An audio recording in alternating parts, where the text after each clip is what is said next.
Tahukah Anda, ada beberapa individu yang tercatat dalam sejarah di mana mereka terselamat walaupun jatuh daripada tempat yang tinggi tanpa bantuan payung terjun.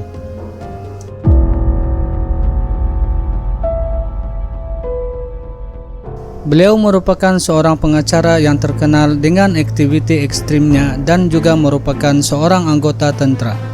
Tahukah Anda, beliau merupakan antara individu yang terselamat dalam jarak jatuhan tinggi walaupun tanpa bantuan payung terjun. Pada tahun 1996, beliau terlibat dalam satu sesi latihan terjunan di Zambia. Sesi latihan itu menyaksikan payung terjun beliau tidak terbuka dan beliau jatuh dari ketinggian 4.900 meter. Akibat daripada itu, beliau terhempas ke bumi dan meretakkan 3 tulang belakangnya. Walau bagaimanapun, beliau terselamat daripada insiden tersebut, namun dikabarkan beliau telah dikeluarkan daripada menjadi anggota elit tentara British akibat telah hilang kelayakan.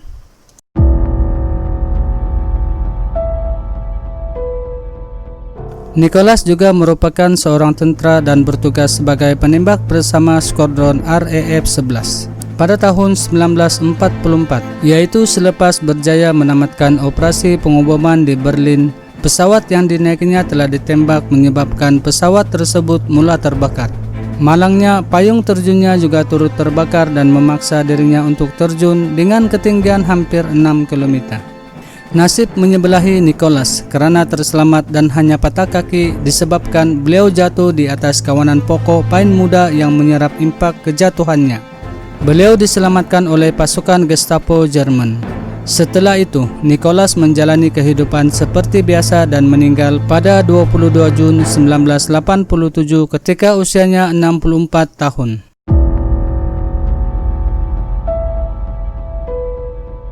Pada tahun 1943, pesawat yang dinaiki Allen telah terbakar akibat ditembak musuh sewaktu operasi pengoboman menggunakan pesawat B-17 di beberapa lokasi yang dikuasai oleh tentara Jerman yang terletak di Prancis. Akibat daripada itu, kesemua petugas melompat keluar dari pesawat menggunakan payung terjun kecuali Allen. Dalam keadaan yang cemas, Allen gagal mengenakan payung terjun dan terjun begitu saja dengan ketinggian 6.700 meter.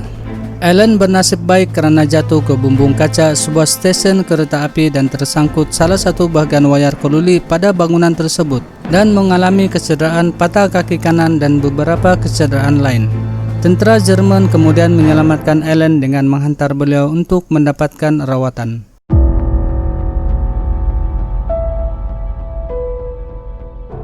Pada tahun 1942, sebuah pesawat pengobom yang dinaiki tentara Soviet telah ditembak jatuh oleh tentara Jerman dan memaksa kesemua kru dalam pesawat tersebut terjun untuk menyelamatkan diri, termasuklah Ivan sendiri. Ivan merupakan seorang tentara berpangkat Lieutenant merancang untuk melambatkan bukaan payung terjunnya bagi mengelak daripada dikesan musuh.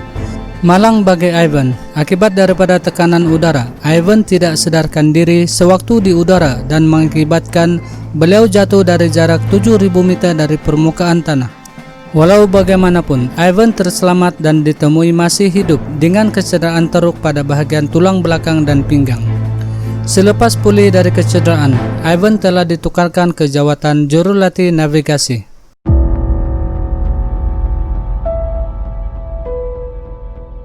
Venza merupakan seorang pramugari dan beliau merupakan satu-satunya individu yang terselamat dalam satu insiden sabotaj sehingga mengakibatkan letupan pesawat JAT Flight 367 yang berlaku pada 26 Januari 1972.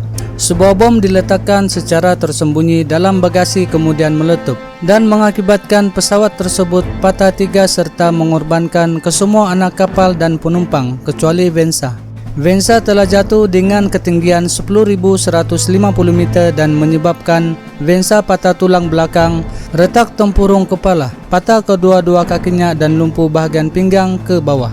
Selepas kejadian itu, Venza koma selama 27 hari dan menerima rawatan selama 16 bulan. Setelah pulih sepenuhnya, Venza meneruskan karirnya sebagai petugas pejabat syarikat penerbangan yang sama.